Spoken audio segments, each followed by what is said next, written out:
Company Cam saves contractors an hour a day every day. Here's how. Smart contractors snap photos before, during, and after every job. With Company Cam, it's never been easier to document your work, show your progress, or make sure you have evidence of pre-existing damage.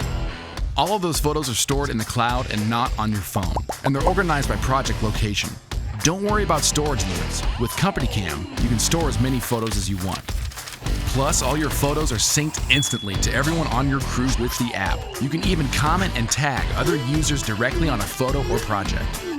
Within Company Cam, you'll have an extensive photo library that allows you to quickly create PDF photo reports, share progress with clients, or make slick before and after images to share on social media. Stop driving job site to job site or texting and emailing photos. Know what's happening across your business. Get started for free today.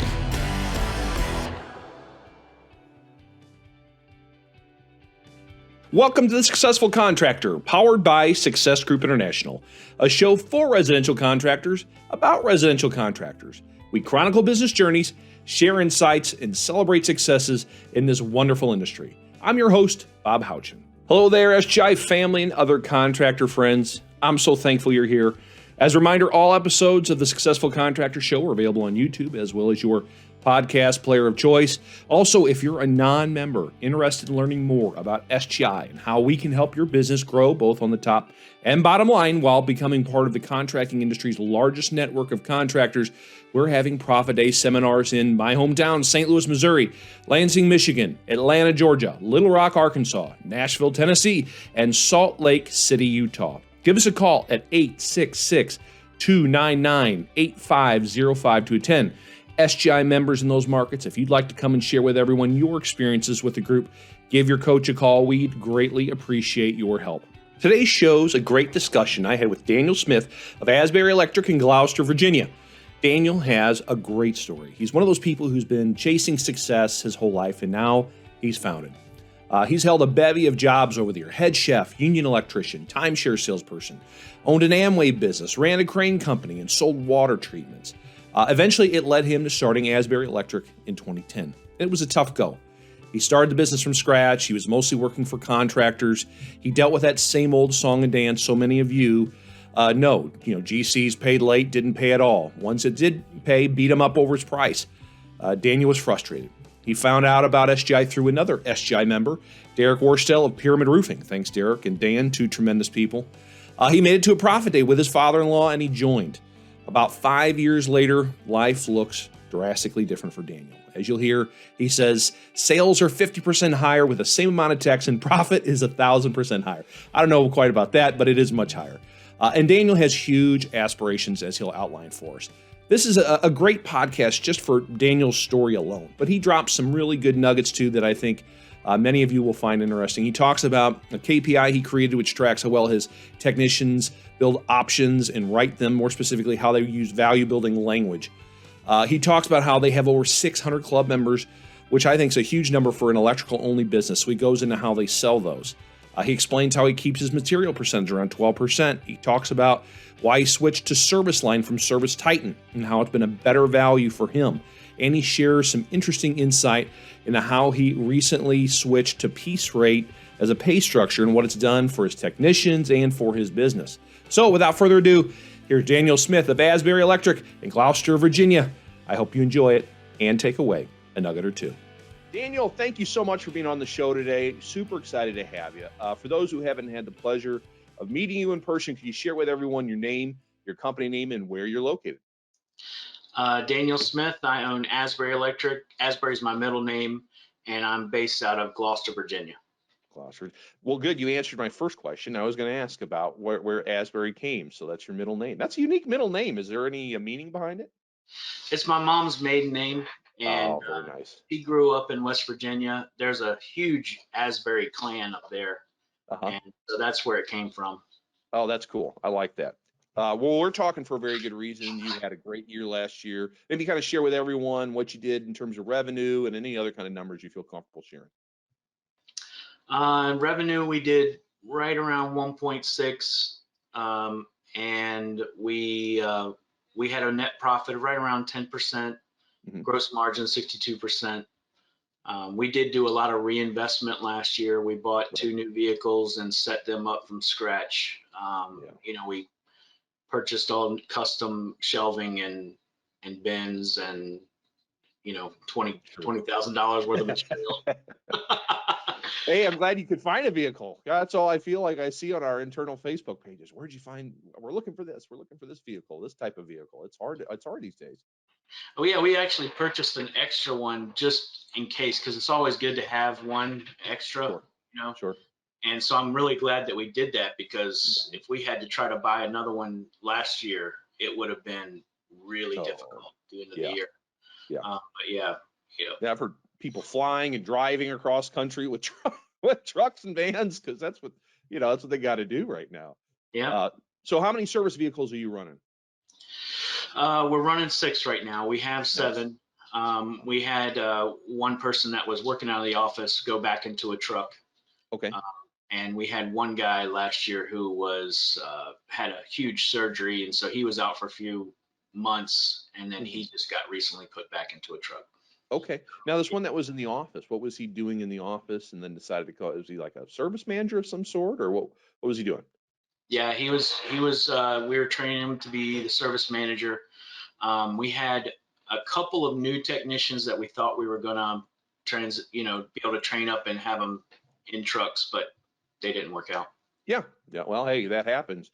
That's why you got to keep recruiting, right? That's all we ever talk about, I feel like. Oh yeah, I think that the best thing to do, and this is just my opinion, I know that there's a lot of opinions out there, but just from seeing what we've seen, training somebody from scratch, in my opinion, is the best way to go. We have 1, 2, 3, 4 technicians that we trained ourselves. Is that right? From scratch. Okay. Now, what's out of 6? What is the licensing requirement in Virginia? Can they work under your license, or do they have to be individually licensed?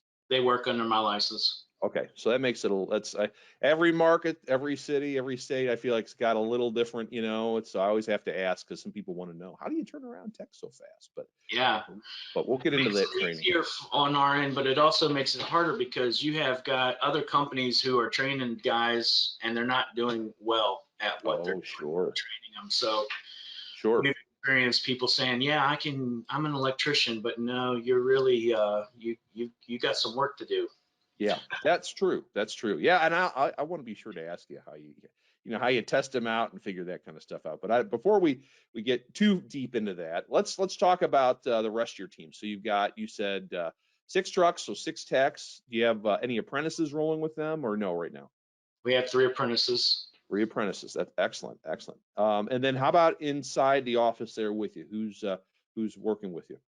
We have 1 CSR, 1 dispatcher. And then we have 1 person who runs the financial department with we call it the pit crew, which is material management. And then one guy who does basically parts running and gathering. Right. I like it. All right. I wanted to get that down so it helps me ask questions later. All right. Excellent. Well, before we dig too deep into business, as everyone knows, I love to learn people's stories. I think it so much can be learned from that. So let's dig in yours a little bit, Daniel. How did you get into the electrical industry? What made you veer in this direction? I was a chef, actually, on the road. Really? To be a chef. Yeah. And my first job was not a great job, and I was right off the bat head chef of this restaurant, and we were serving over 10,000 people in a day. Holy cow. Yeah. And you rolled in as the head chef right away? Like right out of, did you go to culinary school, or did you just learn from the, I went to culinary school. There were 3 actually, and the 2 others had been there for 15 years each. And I just remember all of the hard, it was hard, man, stressful. Yeah. And I had to prepare all of the main dishes for, all those people. And I looked at the other 2 who had been there for so long, and I think they were making like $15 an hour or something like that. And I said, no, this is not for me. Yeah. Good for you. Learn fast. A good friend of mine's dad was a elevator installer Okay. for Otis. And so they're union, and he said, you know, they're talking about trying to find apprentices at the place I'm at. He said, you ought to come and check it out. Okay. So I went there, drove like 2 hours to get there, and fill it out, try to fill out an application. And they said, you can't do that here. We're union. You have to go to Richmond. So Oh, geez. they sent me to Richmond, and then Richmond sent me to Newport News. And then finally I got in after like just grilling them. Yeah. And that's where it started. Holy cow. All right. And so, so talk about your journey. What was the first couple jobs you had? What kind of work were you doing? Around here, the biggest employer is the shipyard. Okay. So Sure. I worked in the shipyard throughout a good portion of my apprenticeship. Did all industrial, very little commercial. And I got my journeyman's, I think a year after that, I got my master's, and then a lot of craziness happened with the union, and I lost my job because it's a crazy story. I won't go into it, but if you ever want to know, let me know. I'll get you an expo over a drink. Yeah. It'll blow you away. And then finally I went to got a job running a crane company. In the middle there, I actually did some timeshares sales. Oh, really? Interesting. Yeah. I owned my own little Amway business for a little while. And then finally at the crane company, that was around 2008 time frame, you know, and the market wasn't doing really well. Sure. And so they were letting people go, and they hadn't delivered on a lot of promises they made to me. And so they were getting ready to make me let go of one of the guys that was working for me, and he had like 9 kids. Oh, wow. And I had been wanting to start my own thing for a while, and so I said, you know, if I leave, then they can't get rid of him. So I said, you know, it's time. I quit my job there. I took a job where it was 100% commission sales for a water treatment company. Okay. And I had a little bit of money saved, and I was dating my wife at the time, and I said, let's get married. So I left my job. I got married to my wife, and I moved to Gloucester all in about 30 days and started my own company with no guarantee of income. Yeah. Because I went to a 100% commission job, and I had no customers. So, you know, they talk about burning bridges. I burned every single one, and I just knew that that's what I needed to do to really push myself to make it happen. Yeah. And it was a hard road, but man, God had me the whole step of the, you know, every step of the way. Sure. So how do we get from water treatment to electrical then? So yeah, it was a friend of mine. He's like, you know, you can come work for me. I know you're going to do well, and you can still do your electrical. Okay. Every once in a while, we have circuits that need to be run for these water treatment systems. Okay. And so I was like, yeah. And then I was horrible at doing water treatment sales. So that's, you're like, I gotta eat. Yeah. So I was an outside salesperson, so I had to go knock on doors and ask people if I could test their water. I would get like $20 for every test I did. Oh boy. And then after I show them, you know, the results, then I would say, so would you like to have a new system to treat this water, you know? And so those systems were right around $2,000. If you didn't know that you had a need from the very beginning, and you're just, you know, answering the door to somebody, it's hard to overcome that. And so I Sure. didn't do really well. They did send me some leads every once in a while, I think, because they felt sorry for me. So I did make enough sales there to provide for the family a little bit. Yeah. But then they also said, we got these other ones where we need to get these outlets put in. So I would do those, and at the same time I had time, because you set up your own schedule when you're doing outside sales. Sure. And so I would go meet other business owners in the area and just do networking and try to build it at the same time. And finally, within about a year, I had enough customers to where I was able to quit the water treatment company. Okay. And do the business full time. Okay. What year was that? That was 2010. 2010. So a little over a decade now. So, all right. So it sounds like most of the business you were doing then was just like, light commercial, just little business work, helping small business owners out, stuff like that. Or were you doing some residential? When did that start kind of sprinkling in?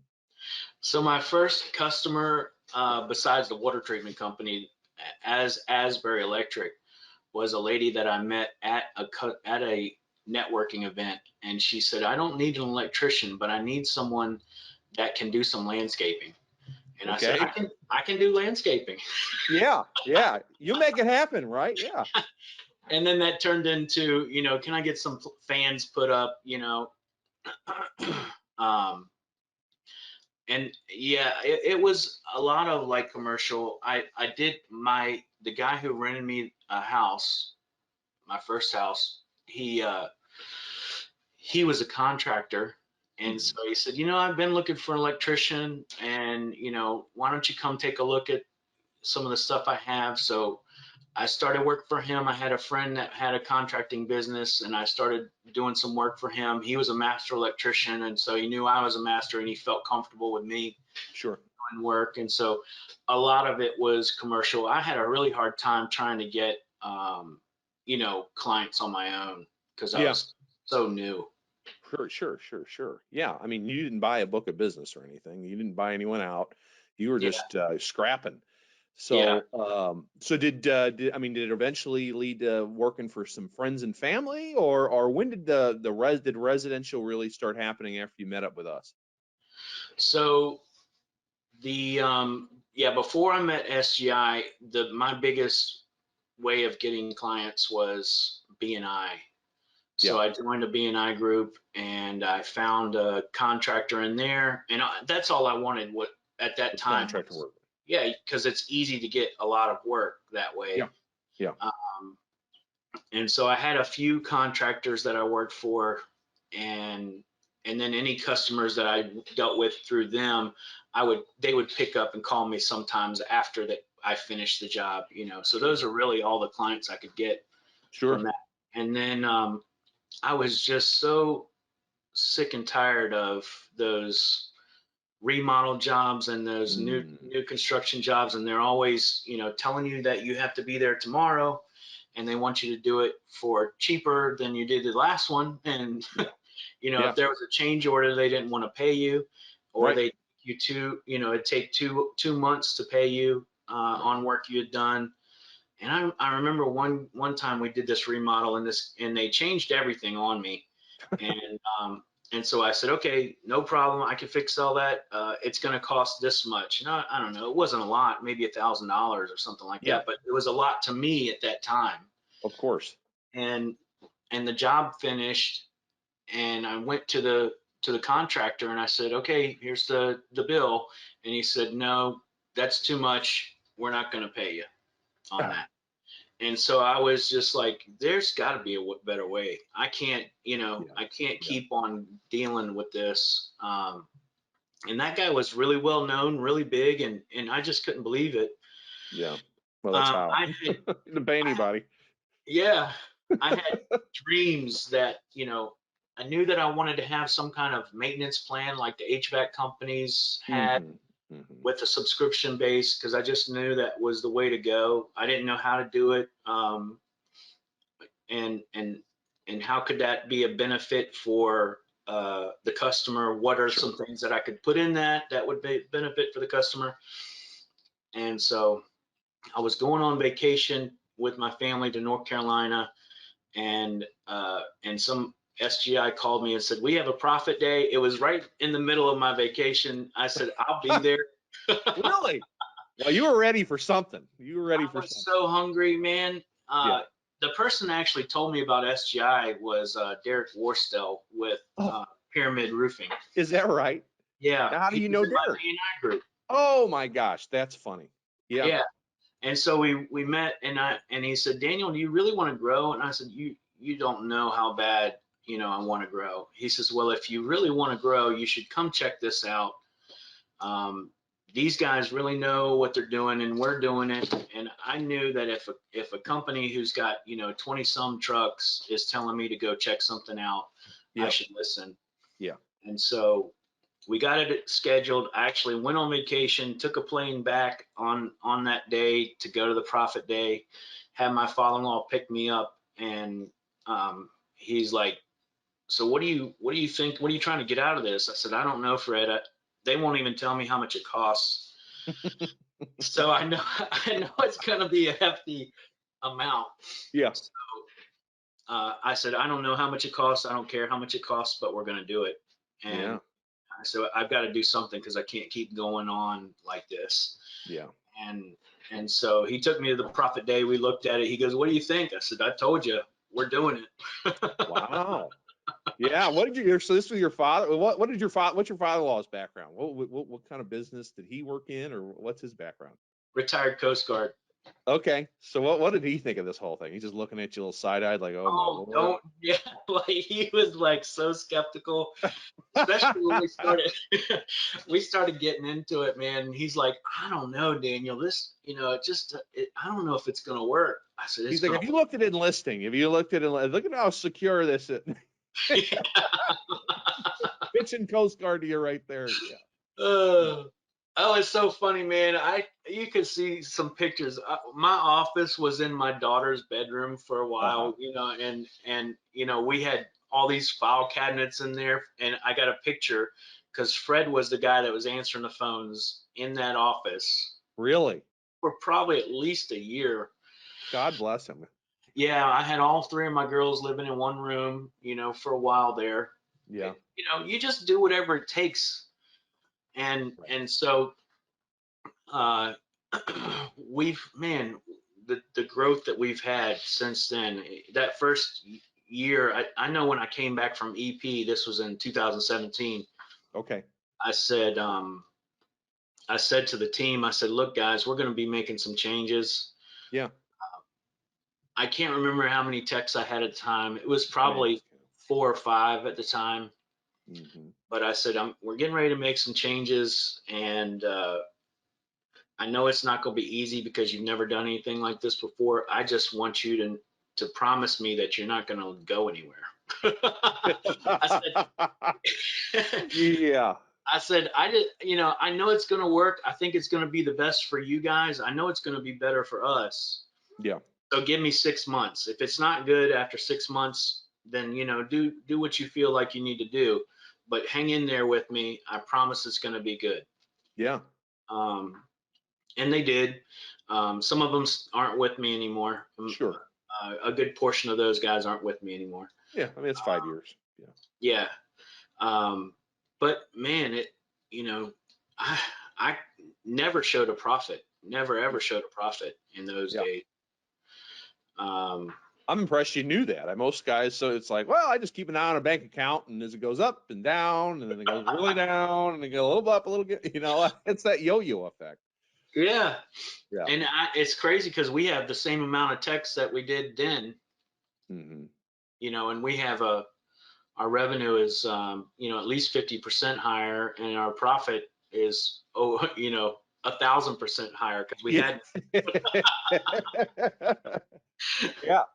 Yeah, that's funny. So back then you had all that contract work. Did you just have a mound of receivables? Did you get paid for any of the other stuff as you started getting away from that commercial business, or did you have to write off a bunch of that? Yeah, things like that are kind of easy to remember. I remember we had at least 40,000 in Yeah. receivables, Yeah. which was good because, as we started collecting that stuff when we changed the SGI, we used a lot of that money to fund all of the changes that we needed to Yeah. make. Yeah. Right as soon as we got back from EP, I went up on my prices and Good. uh, That was and going to be my next line of questioning, some of the changes you made. Yeah. that was the first thing. Oh my gosh. And nobody said anything. The contractors, they noticed it first, of course, and Yeah. they didn't like it. And I said, yeah, this is just, Sure. I'm sure they didn't like it. Yeah. yeah, I got to do it. If you guys want to use me, then this is what you're gonna pay. Good for you. Yeah. And I just stuck to my guns, and a couple of them left right off the bat, and Sure. it wasn't anything that I missed because they weren't that great anyway. Yeah. Yeah. And the ones that Sure. were any good didn't mind paying a little bit extra for a while, and then eventually the price kept going up, and then Yeah. and we did that on intentionally. We Sure. didn't like double it right off the bat, but Right. something had to happen, and so we just kept on creeping it up until we lost all the commercial contractors. Yeah. Yeah. Did you get the straightforward pricing guide going right away? Did you customize it right away, or just use the kind of the basic one we hand out till people, fidget with it? We stayed with hourly until we got the straightforward pricing guide we wanted, the way we wanted. At that time, Paul Riddle was still Yeah. running the show, and man, I love that guy. Yeah. And he was still trying to get the straightforward pricing guide. He was switching it over from another way it was of being done. Oh yeah. I think, yeah, we did do a revision around there. Yeah. I think. So Yep.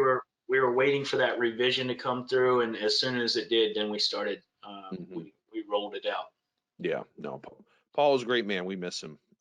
But all right. So you did the pricing stuff. How about the value component, like the uniforms and booties or floor savers? I get in trouble when I say booties.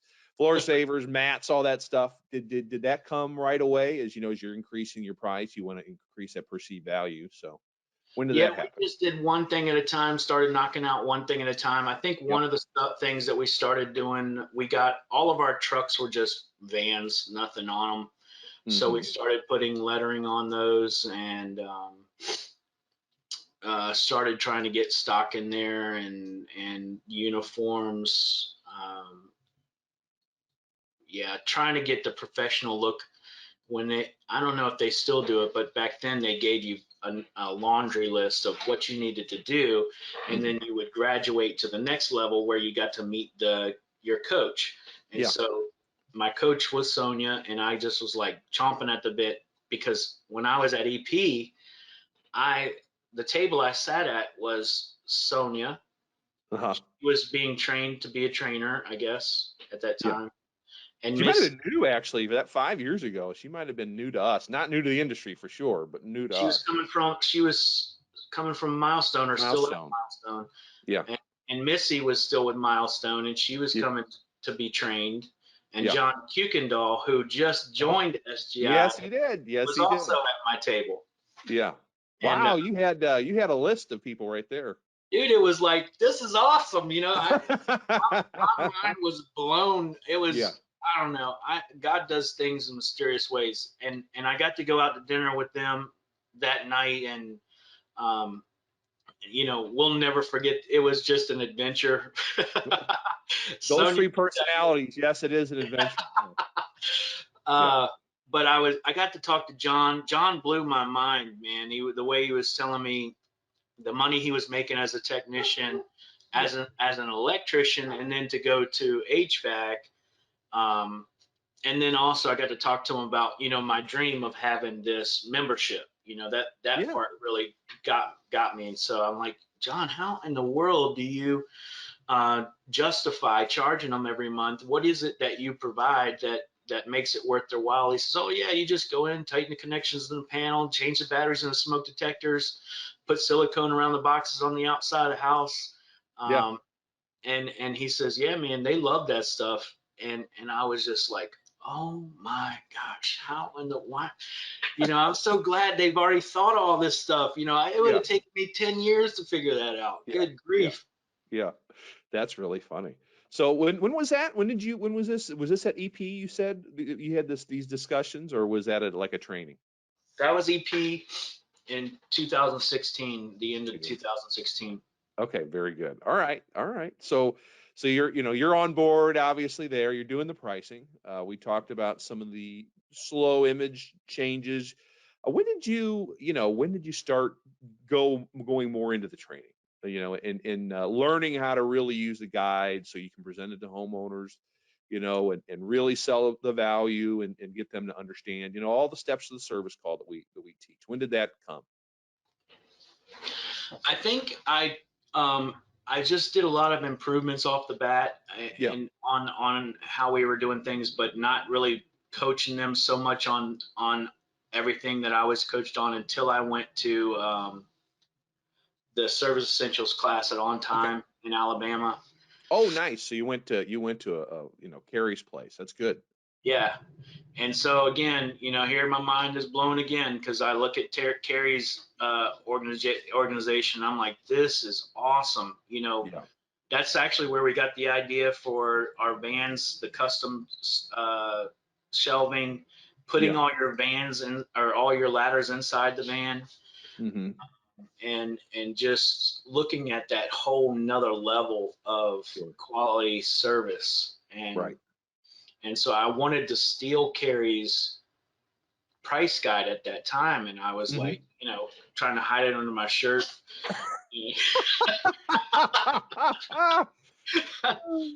And then I felt bad, and I was like, Carrie, can I have this? He's like, nope. But I'll send you one. And I Yeah, I was was like, gonna say, I'm surprised he would send you one. awesome, Yeah. man. Yeah. Yeah. Yeah. And just to experience all the guys, all the contractors trying to help you out, any way Yeah. they could. And Carrie's like that, I Oh, love yeah. that guy. I Yeah. have a No, he's man crush on Carrie Atkins. he's you know what, he's just as good as they get. He really is. He's one of I can't, he was either the first round or the second round of ESI members, and he's always been so helpful, and he's just a great dude. He's our talent in those service calls, the videos. I'm sure you've seen those where he mocks through the service calls. I don't know if you haven't. We've got those for those listening. He runs through how to run a perfect service call. We shot those just before the pandemic hit, and he was like, yeah, I'll fly to Dallas, I'll do it. I'm like, oh man, you're awesome, because you're going to do it way better than some actor that we have do it. So Yeah, he was yeah. I mean, like just he put a lot of that stuff together. I was just like, man, this guy, he's got it going on, man. yeah, I'm gonna be more like him.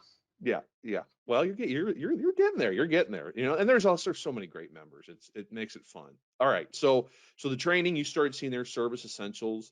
How about some of the other basics, like answering the phone? Your father-in-law was answering the phone for a while. How did that how did that transition? So did he start learning scripts, or did you hire someone right away? Oh, Sonia could tell you so many stories, man, because she would test it out. She'd call me, and she'll tell the story out. At Expo, she says we have one member that he used to answer the phone, and I was answering the phones that day, and I just blew it, and Well, at least you're honest. yeah, yeah, and so yeah, we just took advantage of everything we could. Yeah. I don't recall ever having Fred do a telephone essentials class. Yeah. Um, He drew the but line at some point. yeah, we had this one property management company that used to use this, and the lady that ran it, she said, I like Fred. He's a little salty, but I like, that's kind of like, He's a little what do salty. you want? Oh, that's great.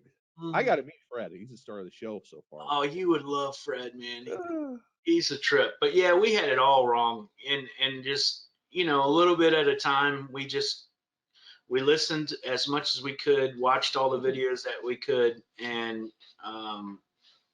just tried to do a couple things at once. Yeah. I did later on. I did make the mistake where I just tried to do a lot of things at one time, and that really hurt us. Yeah. I mean, you'll grow, but you kind of grow in the wrong way. And so just focusing on one or two things at a time and getting Yeah. that right and making Yeah. sure it's right, really right, before you Yeah. move on to the next thing, Hmm. it'll save you a lot of headache. You think it is certain when you do too much, some of the details get overlooked, and that's where inefficiencies happen, and that's where you lose money, or you're not as profitable as you could have been. Yeah, well, when you're trying to do a whole bunch of things, it's hard to pay attention to any one thing. Right. And so, reinforcement is a big, big deal, especially when you're trying to do something new. And Yeah. so if you're not like just concentrating on one or two things and reinforcing and making sure it's done right over and over and over until it's solid, and you're trying to do a whole bunch of things, you can't reinforce any of it. It's Right. just like, well, this isn't going right now, this isn't going right now, this isn't going right now. Yeah. They're not doing what I told them to do. You start to get frustrated, and it's just because you're trying to do too much. They Yeah. can't do it all at once. Yeah. Somebody Yeah. told me that, whenever you train a lion, the reason why the lion trainer uses a chair is because when you use the chair with the 4 feet, it confuses the lion. It doesn't know which foot to go after, these 4 Interesting. feet. And so it's kind of the same way with people. You can't focus on too much at one time because you really won't focus on any of it. It's a good nugget. I like that. I like that a lot. Yeah, because so much of what this is change management, right? It's mindset management. There's so much of it, more than just the nuts and bolts of changing the organization of your business and how you do business. So, that's a good nugget. How about like some of the other basics but they're not they're basic but hugely important, like safety inspections and how to utilize them, and then presenting options based off that. Was that something that happened early on, or did that take a long time to kind of get those in place? Yeah, we started doing that, probably within the first year. Mm-hmm. Mm-hmm. Uh, the 50 point, we call the big sheet, the 50 Yeah. point inspection. And then we made our own 10-point inspection, Okay. because I know Sonia told it she'd like you to do the 50 point on every call. We were having trouble getting the guys to spend that time, because if you do it right, it's going to take you at least an hour or more just to Sure. do the inspection. So if you're trying to build rapport and everything all in that, it just kind of gets really long. And I'm not saying that's not the best way to do it. I'm just saying that we were getting a lot of pushback from the guys, and Mm-hmm. we wanted them to feel comfortable to get in and out, if they needed to. Yeah. So that 10-point inspection kind of answered that. We created it ourselves. Now we have it in duplicate, and you know, and I think I probably borrowed some information that I got from another contractor, Sure. to tweak it and make it better. Sure. So that's one of the things. The whole getting the van set up the way we wanted to, Yeah. a really big deal. Yeah. And it also got the guys to a better mindset, of how to keep their van clean.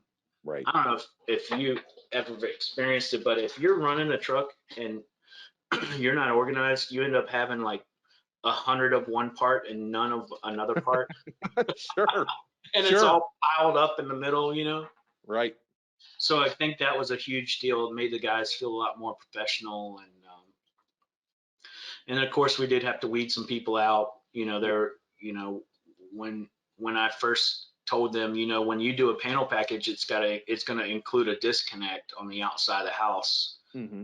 I got some pushback from that. They're like, you don't need a disconnect on the outside of the house. And I said, yeah, you do. How are you going to turn the power off unless you're an electrician? Right. So, that was just some things that we had to deal with. Yeah. Yeah, we made a whole lot of changes in that first year. Sure. Sure. Yeah, you burned through some stuff. The big thing I haven't asked is the additional leads. You're getting away from all these light commercial contractor work, and all of a sudden, you're trending more towards residential. Where did that business come from? Did you sink some money and online, or did what'd you do? I tried everything. Yeah. Let's see. We tried Yellow Pages. That was dying. We tried because my main friend I was telling you that was a contractor and he was a master electrician. He's like, go get a full page ad in the Yellow Pages. That worked for me when I was starting out, and it's like, Sure. no, it's not like that. It's over. Hey, we used to give everyone Yellow Page ads. That was it when I started, but now that's the way of the dodo. That stuff's gone. Yeah. So the answer for us became Home Advisor. Sure. And it didn't work like we wanted to. And I don't want to say too much about them because I don't want to be negative, but just to say it simply, we don't use them anymore. Yeah. But at the time, it gave us so many leads. Okay. That it really helped out. And now it's transitioned to, we've been doing television. I've gotten. Oh wow! Okay. I've been on television with the Coast Live, and we do a lot of pay-per-click and the Google Local Services, and those are our main things. We've been pushing stuff on Facebook now, trying to get some stuff from there. And then OTT is another one that is really big right now. That seems to be working pretty good, and that's just live stream television, not broadcast. Sure. Yeah, that's the way everything's going, right? I mean, that's another 10 years. That's probably everything will be at some point. But probably 50% of our calls now come from existing customers. Okay. Yeah, you built it up. I mean, that's pretty normal for 50% to happen. What's your marketing budget? What do you set it at? Each year, you do the 10% or more. I mean, even the model is even more than that, but that's always a loose number we throw out. It fluctuates. Right now we're right at 10%. But I'd like to go higher, but we don't have the technicians to be able to do that. It's different. These last couple of years, it's crazy. It's like leads is the last thing people struggle with. That used to be the only thing we talked about. Like if we had expos just on marketing, everyone would have been happy. How do we find more leads? Now it's like I need more people. I forget leads. I got those. Here, I got one in my back pocket. I need people to run them. It's crazy how things have changed. Support for this podcast comes from Owens Corning Air Care Contractor Program. Uncover hidden opportunities and take your HVAC business to the next level with Owens Corning. Owens Corning has done the work to provide you with a turnkey system, sales training to in-home tools with a simple story that practically sells itself. Add duct replacement and attic installation to your service offering as part of our program and elevate your sales today. For more information, visit owenscorning.com/retrofit-contractor. Pulse M. Improving your online presence just got easier. Pulse M is the #1 reputation management platform built for home services. Address your customers in real time with industry-leading field management software that makes it easy to ramp up your online presence and increase customer loyalty. We focus on how many reviews your business receives and how much that impacts your bottom line. For more information, text PMSGI to 70402 or visit try.pulsem.me/partner/SGI. That's texting PMSGI to 70402 or try.pulsem.me/partner/SGI. Welcome back to the show. I'm talking with Daniel Smith of Asbury Electric in Gloucester, Virginia. We've covered a lot so far, mostly Daniel's story, and we have a lot more to go. Daniel's going to talk about his lead indicators KPI he uses, how to track how well his team writes options. He explains why he debriefs every call himself still. He talks about what he does for training for his team. He talks about why Service Line was a better choice for him rather than Service Titan. And finally, he gives some great insight into how he switched from a piece rate to a piece rate structure and what that has meant for his business. So let's jump back into my conversation with Daniel Smith of Asbury Electric in Gloucester, Virginia. Let's jump around a little bit talk about business today. Well, first of all, numbers. We talked numbers before we hit record and we started this, and you talked about working with Patty and kind of understanding, gross margin and percentages and maybe, KPIs. We have KPIs we offer members. When did you start educating yourself maybe more and more on that and working with her? Was that an early change as well, or does that just come with time? Yeah, right from the beginning. Probably the struggle that I still have ever since the beginning was trying to find an accountant that will do the books the way I want them done and the way SGI teaches. We've gone through 4 or 5, and right now we're trying to work with a new one. That's why we're waiting on those numbers to come back. We've gone from accountant to bookkeeper to accountant, and so that's why I loved SGI so much, especially about that, is because they taught me how to look at the numbers, and I can look at the numbers and tell that they're not right, and and also I can see things that I would never have seen before if I didn't know what it should look like. Right. Having that model to look at, even though that model is like a perfect world kind of scenario, and you're not always going to be right there. Sure. But you can tell where there may be an issue and adjust accordingly. But yeah, the gross margin, trying to just make sure that certain things fall into certain places and they're all getting tracked properly. That stuff it's huge. Sure. Are you using like the Deemer now, or how are you monitoring your numbers day by day, seeing, making sure average tickets are where they need to be, closing percentages, club sales? I mean, we didn't even talk about that. We can get into that in a little bit, but what are you using to kind of keep an eye on how everything's progressing day by day? We use the DME every day.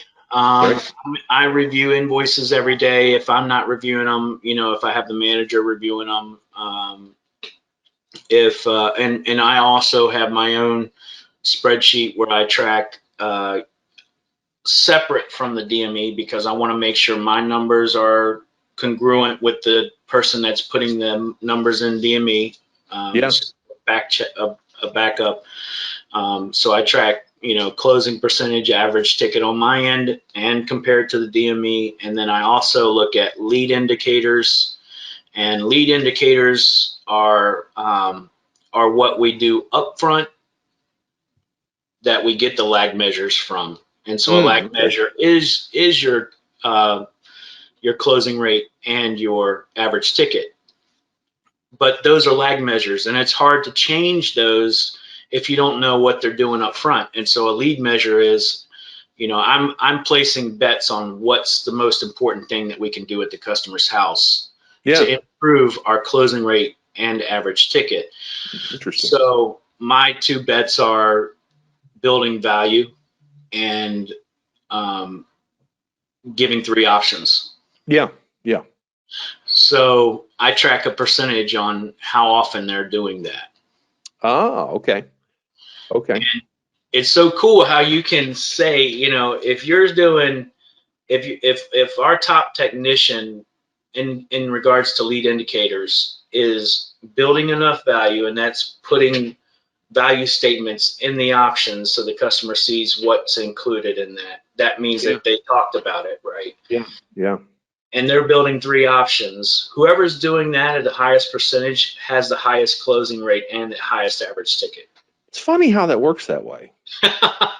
It's crazy. Yeah. So never would I have dreamed to be able to kind of even see that kind of data. Yeah. But to be able to, track it and make assumptions from it. Yeah. It's just a whole nother level, and I never knew that was possible. So when you notice that the options aren't being written like they need to be, or maybe they're not, they're just not good. Do you address that right away? Is that a phone call to a tech, or they come? I don't know. Do you guys huddle every morning? You just pull somebody aside. How do you kind of rectify it so it doesn't become it becomes a one-time or two-time thing versus a trend? Well, they debrief with me. Oh, good. So if and I want to get away from that. I want the manager to handle that, but right now we're just not there yet. But I'm glad you're doing it, because a lot of people don't do it, or they just leave the software to do it. Yeah. Yeah, every call they have to debrief. Matter of fact, I'm sure they're wanting to call me right now. Yeah. I told them I will call them back after this, and they have to go on to the next job. But I created a Google document that changes based on your answers, and so it just goes through the different scenarios in the job. It may take maybe 5 minutes to go through. And then if the answer is not right, then it takes me to a coaching moment that they need to this is what I said to them. Yeah. In regards to that. Yeah. And then if it continues to happen, then we have a talk. Yeah. After a huddle. Yeah. If it's a widespread issue, then it's brought up against before the team at the huddle, so that everybody kind of hears. And then we're going to be, because I kind of took over the management position just recently, back over, we do invoice reviews. Good. And, yeah. At least once a week. A lot of this stuff I've gotten from all the other guys. Jeff Katz at Clinton and West Carver, and all those guys. They're in the profit platoon. They're actually having a profit platoon today that at Joe Vosie's. Oh, is that right? That's funny. Yeah. All good guys.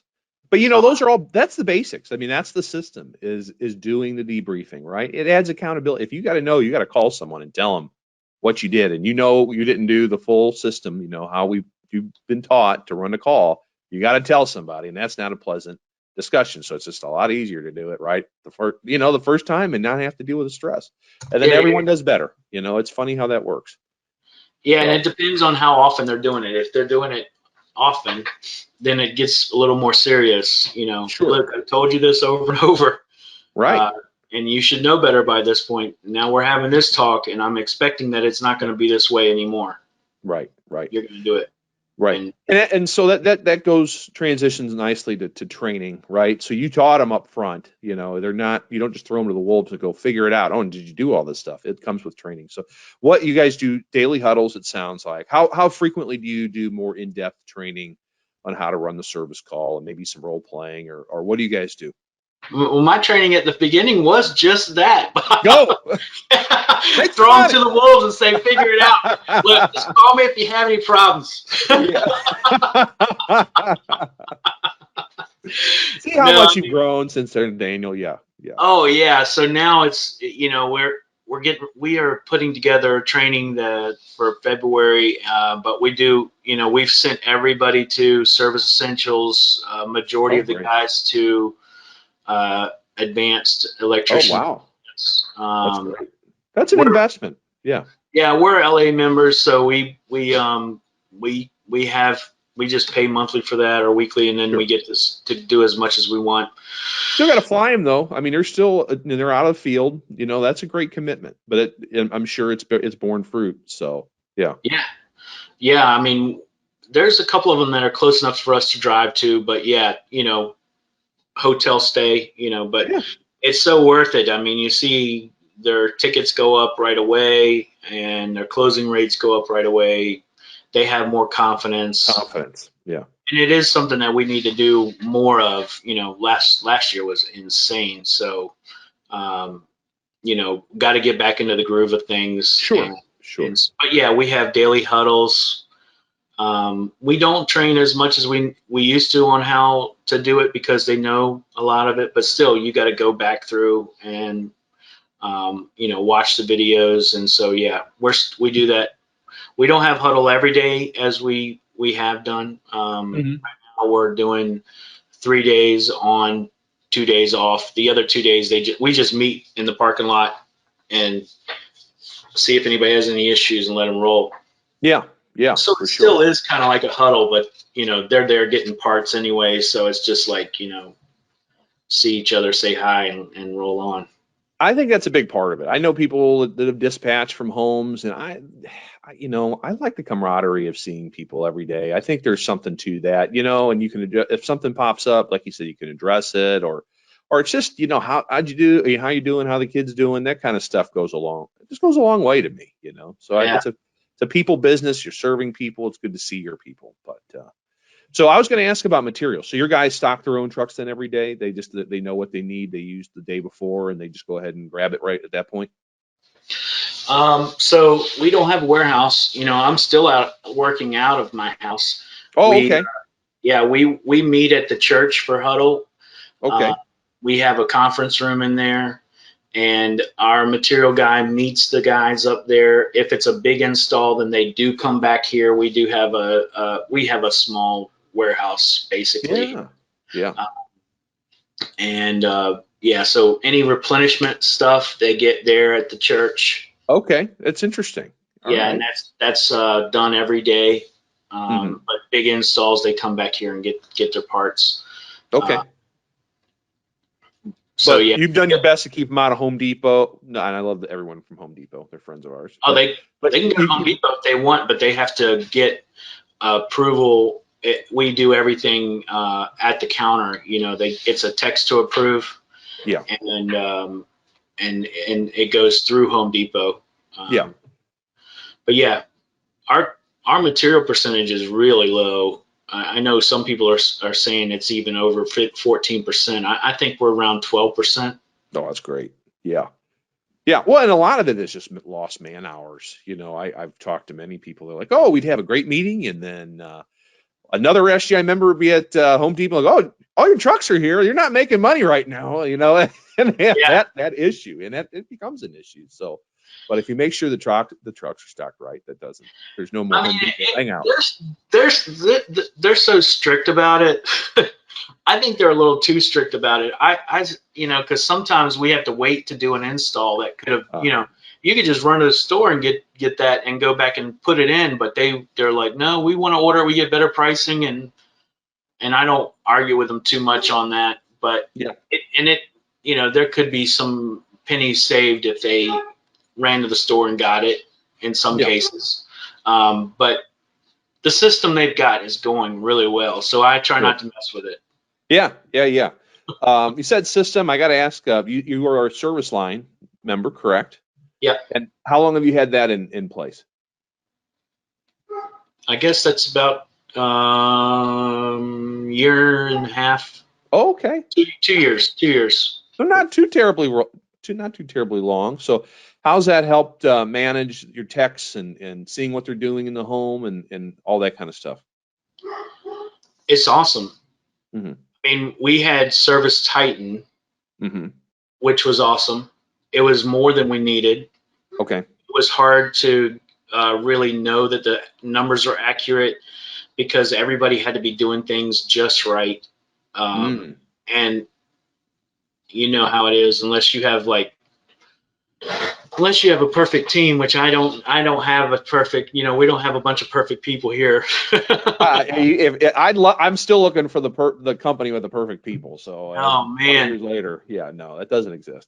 So one little step gets skipped in Service Titan, and it throws everything off. And I just had a hard time with that, and not only that, but the cost of it.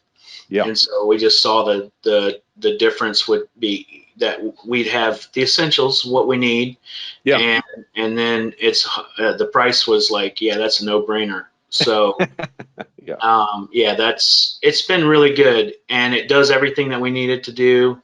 Mm-hmm. Now, what do you use it for specifically? Because there's lots of bells and whistles. You can use as much or as little. How do you use it on a daily basis? We use it as a CRM, obviously, and then all of our replenishment goes through there. Okay. So the costing of that goes through there. The install jobs we use an Excel spreadsheet for because those are much bigger lists, and so we want to do all that. Sure. Get a really good list through that. But Yeah, we use it for, I do use it to look at numbers for each job, Yeah. sometimes. I want to use it for payroll, but we're not there yet because we do a piece rate based pay. Oh, okay. I have to ask about that in a minute. Yeah. Yeah, and so we're working on that right now. We're working on that with Service Line to try to get it right. Let's see, what else do we use it for? Of course, we get all the reports from it. Sure. I do get my, I look at the assignment report. I look at we get the DME, so I don't need it from Service Line. Yeah. I look at all of the closing, the averages and the calls, and the fact that it records all the calls and attaches it to the job. Yeah. So yeah, all the closing percentages on the call side, on the service side, all that stuff. That's great. That's great. Okay, now I got to follow up. So you do pay on piece rate. That's great. Has that always been the case, or was that a newer change, or when did you get into that? We started doing that middle of last year. Middle of last year. So there's a lot of people that want to do it and get nervous to do it because they're worried about how the techs will respond. So how did you make the transition? How did you communicate it to them and see that it's to their advantage? So one of our techs was getting ready to was an apprentice getting ready to become a tech, and he really wanted us to give him a shot. And he asked for a raise, and I said, I'm willing to give you a shot, but I think the raise is going to be limiting you. And what we've talked about doing is going to a piece rate pay. And what I'd like to do is test you on it. Interesting. And if it doesn't work out, then we'll make it right with you. But I promise you it's going to work out for you. You're going to do better than what you're even asking from us. Yeah. So I think he wanted to make like 17 an hour. He was making 15 an hour or something like that. Yeah. And so I said, I guarantee you it's going to work for you. So he gave it a shot. Let me tell you, he makes more money than all of the other techs. At least that's really. Yeah, the last few weeks he's been doing better than all of them. But I was able to take that, what he did as a brand new guy, show it to all the other guys and say, wouldn't you like to make this kind of money? He was making, 15 or 16 an hour to 25, 30, $40 an hour sometimes. Yeah. And I said, this is the kind of money you'll make on piece rate. Yeah. So there's one guy that didn't like it. Always. Yeah. But everybody else is like, I want to do that. And so we just set the deadline. We did go to a bi-weekly pay at the same time. Okay. And we're probably going to switch back to weekly now. We are going to switch back to weekly. We just decided that today. The guys want to be paid weekly. And so then I told him also, we're going to promise that you won't go below 17 an hour. Okay. So that's low for our area, Sure. And I would say a good electrician, just to give you an idea, probably makes about 25 an hour here. Yeah. A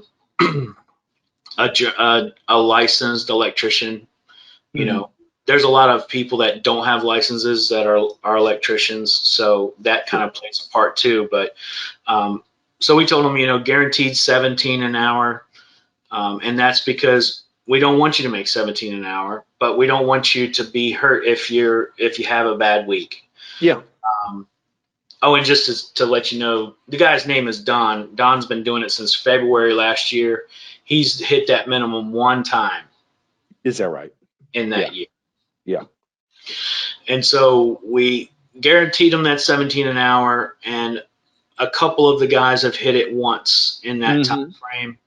But then they wanted to go to weekly, and I said, we can go to weekly, but we can say we'll give you 17 an hour, but we will have to loan you the difference. Okay. Because the biweekly gives you a safety net. And if they have a bad week, they can make it up with a good week, and you don't have to, But but we would be taking that safety net away if we went back to weekly. And so we got that idea from Jeff Katz. Yeah. That he says they barely ever hit the minimum, but if they do, then we'll loan them the difference to make up for it, and then they have to pay it back. So that's when we introduced that. They all said, one guy said, I don't know if I like that, but they all said, yeah, let's do it. So we're going to go to weekly pay. That's great. That's great. Very cool. That's like I said, that's a big topic. So I had to ask about that. All right. I got a couple more things where I know we're hitting 60 minutes. I hope it's all right. They're two big topics. One I'll lead off with the big boy. You said most of your techs are homegrown. So where are you finding these? I'm assuming younger people or hungry people. Where are you? But most of them coming from what kind of industries? What kind of background? The latest guy came from Chick-fil-A. Let's see. The guy before that was a friend of my son's. Mm-hmm. Really, I mean, just phenomenal mechanic, working on cars at 16 years old and perfect, going deep into it. Yeah. Let's see. You kind of got to give people a chance just to see how they do. It's really easy to find an apprentice. Okay. And Facebook is a great place. We just throw it out there, or you actually do Facebook ads to say we're looking for apprentices? Yeah, we do Facebook ads. Okay. Matter of fact, that's probably where we've gotten most of even the technicians. And we took a play from West Carver where we did an ad for a service manager to get applications for service technicians. I don't know if I knew West did that. Okay. So a lot of people are not qualified. You can put in an ad for a service tech. Yeah. And you get 1,000 applications for people who've never done electrical work. Yeah. Yeah. You're asking for an electrician and they've never. So you make an ad for an electrician, you're going to get apprentices. Yeah. Right. So you do the manager and you get electricians. Right. Yeah. Yeah. That makes sense.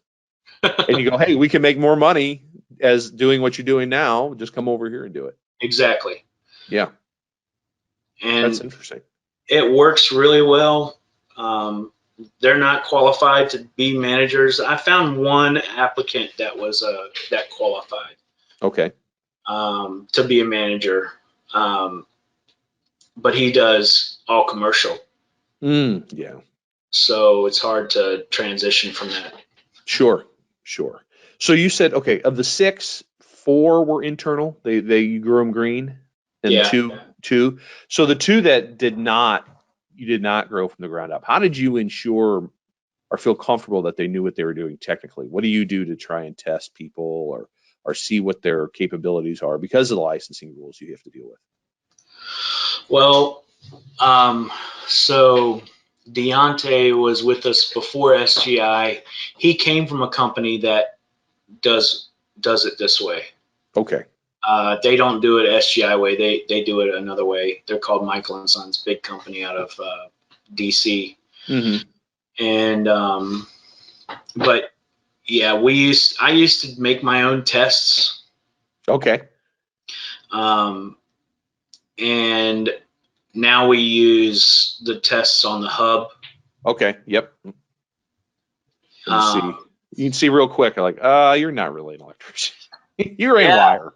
Man, we've had some doozies too, like a guy that said, I know how to do all that. And we didn't give him a test, and we hired him, and then he didn't know anything about electrical work. And so he didn't make it. Sure. That happens. We offered to let him go to an apprentice, position. Yeah. And he didn't take it. So. Sure. Well, that's because he got hired somewhere else to be someone else's headache. Hey, that's just what it is. That's what it is. So your apprentices then you hire, how long will they typically ride along and go through the training and, watch and learn before you typically they can end up running their own truck? Our goal is to train them for at least a year. Mm-hmm. And then we can let them run P4 calls or P3 calls. Sure. Because, if it's a light fixture or, something small, that's something they can do, or we'll let them do installs. Mm-hmm. But yeah, they would graduate to a level of a point to where they can start running calls. They have to be in the apprenticeship, going to school. Okay. And then we'll let them run some calls, some of the less priority calls. Okay. So your dispatcher does a good job making sure to prioritize those calls and make sure he doesn't end up on a 80-year-old home with an old panel, Federal Pacific, something like that. Oh, You yes. get them on the light ones. Yeah, that's great. That's really good. Club memberships. That's how you got into this thing to begin with. And I haven't asked about it. So sounds like that's a big the safety and savings plan. Is that what you use, or have you created your own? Yeah, it's a safety and savings plan. Very good. We have one that's that and generators combined. Then we have one just generators, just a generator. Okay. And I think we have like, I don't know, 600 club members now or something like that. Wow, that's great. That's fantastic. So how are you doing that? Is it just included in every option when you present options, or how are your guys selling it? I'm sure they're not. I mean, are they just using it as a discount vehicle, or have you trained them where they really hammer home the benefits of it, and the peace of mind and all that, or how do you guys having such success with it?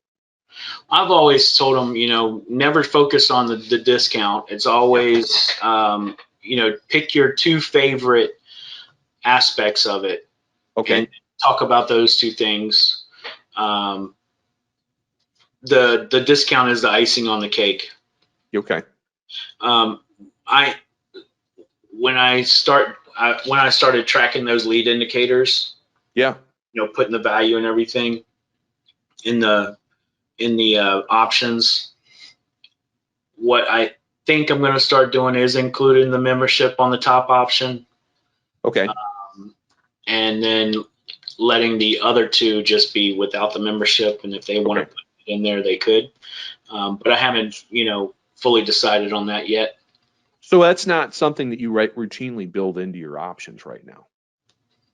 The club membership. Wow, and you're still having that kind of great success selling 600. When those guys are on piece rate and it takes 50%, off, they're losing out. So a lot of times they don't want to talk about it, but I've got one guy that never talks about it. And then, the rest of them, they do pretty good.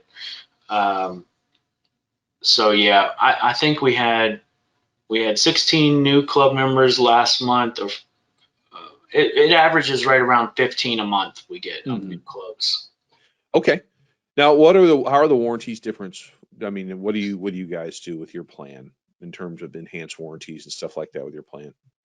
It's 1 year. 2 years for a club member, and then lifetime warranty on. You do the lifetime. Okay. Yeah. Okay. Very cool. All right. As long as they hold that. How are you managing that to make sure you get to all 600 homes in a year? Do you rely on them to call you? I know some people have different methodologies to manage that. What do you traditionally slow at certain times and you just stack them up, or how do you handle that? You want to hear the history of that? I got time if you do. It used to be that we would take all of the forms that they had filled out. I put them in a file folder, and then I told the lady that was the CSR at the time, write on the back of the piece of paper when you called them and when the next time was booked. And that's how we did it for a while. And then Service Titan started tracking it, and then now Service Line. We use a spreadsheet that tracks all of the inspections and everything, and when they're due. And so we call them. Now over the last year, because people are kind of funny about having you come in. We haven't been able to get we're not all caught up, but we have a load of calls that we could run right now. Yeah, just off of those club memberships. But we're constantly, calling them, trying to set them up. Whoever will let us come, we do it. That's great. Because you track your numbers, have you noticed that your average tickets and closing percentages are better on those club calls versus just Joe that calls you to install a ceiling fan or a new outlet? Oh, yes. Yeah. Yeah, I want people. I want people to hear that, because I don't know that I've ever heard someone say no. They always, because you have that relationship, they trust you, right? Oh man, if people knew the secret, that secret right there, that never joined, you're talking about a guy going out making $250 on a call, and maybe getting called again. You don't know it. Yeah. Versus, we sign up a customer and they stick with us for a few years, and it turns into $20,000. Yeah. It's crazy. Right. Crazy. And they're paying you to be your customer. Right. Is it those rewire jobs or the generator? They finally go, I do trust these guys. I am going to invest in my home. They've talked about it. They don't push it, but they've talked about it. This is something we should consider. And they've mulled it over for 6 months and go, okay, we should do that. It's kind of funny how that stuff happens. Yeah. Yeah. Panel package, rewires or redevices, or we do this thing called a panel rejuvenation. Oh, okay. Some cases, some specific cases. Or generator. Yeah. Yeah. Our generators, I think we just sold one that was 17,000, and this, our market, it's a lot of companies are cheaper than that, but you have a member that wants to come to you and for the generator, because they know they trust you, and you're going to do it right. Yeah. So they're willing to spend extra money for that. Sure. That's a big purchase. You want to make it right. I get that for sure. Yeah. And you've earned that trust, but it all starts with that club membership and getting in front of them, So the installation is going to be the best. Yeah. My guy, we have one guy who does the installs, and he's been to all the training, and it's going to be done right. Yeah. Every single time. That's awesome. And he's a guy that we trained on our own. Is that right? Yeah. And does he only do generator work, or does he do other stuff as well? He does it all.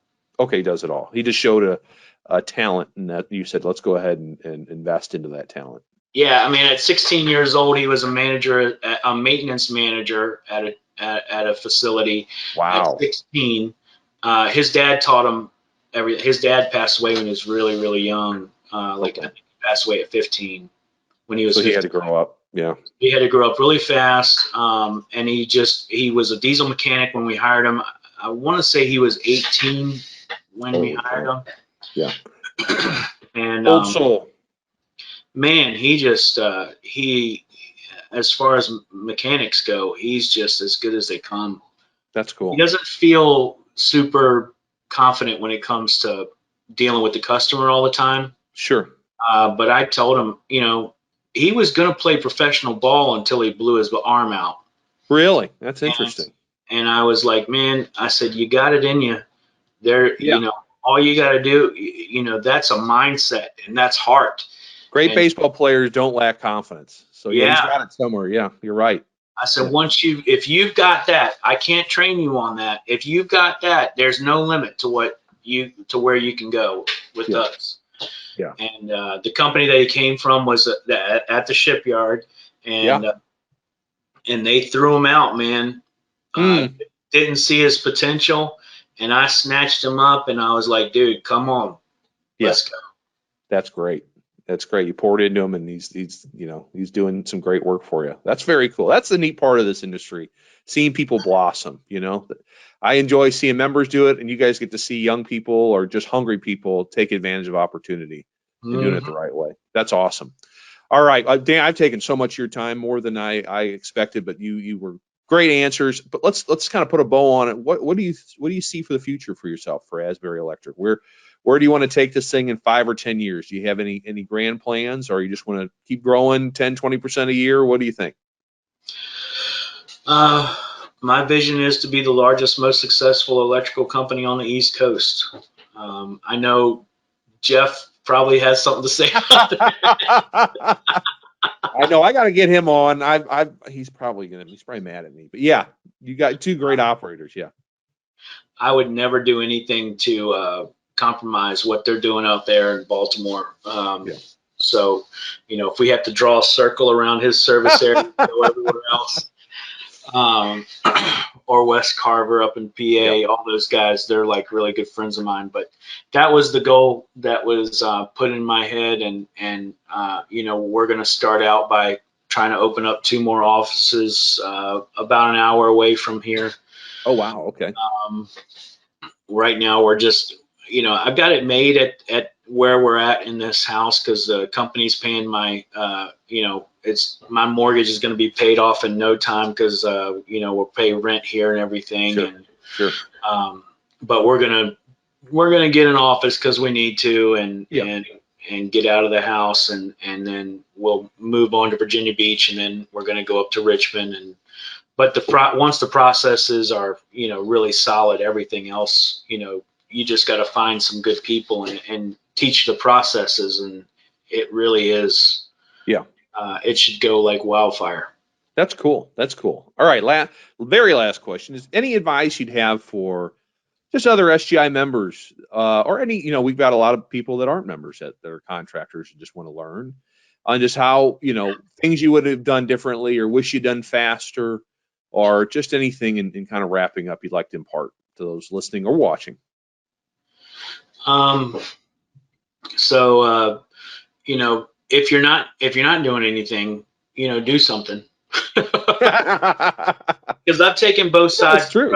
It's like, if you're kind of on the fence about stuff and it's slowing you down, stop that. Yeah. And get doing something, whatever it is you think might be the best thing to start on. And then if you're trying to do too much, back it off, because your guys are probably going to be frustrated with that. Right. And maybe try to focus on 1 or 2 things at a time. Yeah. And one of the key things that I always remind myself, and I really love the saying that somebody taught me, was, it's never as good as it seems, it's never as bad as it seems. It just seems that way. Yeah. And all that means is, sometimes you may be doing really good, and sometimes you may feel like you're doing really bad. But in both cases, don't let your head get out of the vision. Always keep the vision, and don't let it affect you too much either way. Yeah. That's good. What do you think about? I mean, I don't know how much you think about it, but listening to your story, where you came from, guy just hustling, trying different things, right? You had that ambition, you could tell, because you're trying all these different outlets and jobs, and to see where the business is now and where it's headed. How neat is that? Do you ever take a minute to kind of think about that? Oh yeah, I think about that all the time. I remember, I tell this story a lot. When I was starting out, and I had 1 apprentice, and I might have had 2 apprentices, and I was just working my butt off, and I couldn't pay the bills, and I just remember praying to God that I trust in you, and I would have miracle after miracle happen from that. I remember just no hope, not knowing I couldn't pay the bills, and going home and opening up the mailbox, and there's checks in the mailbox, and checks that I didn't even, they were from a job that I had before I even started my business. I guess what I wanted to say was, trust in God, have faith, and it's going to work out for you.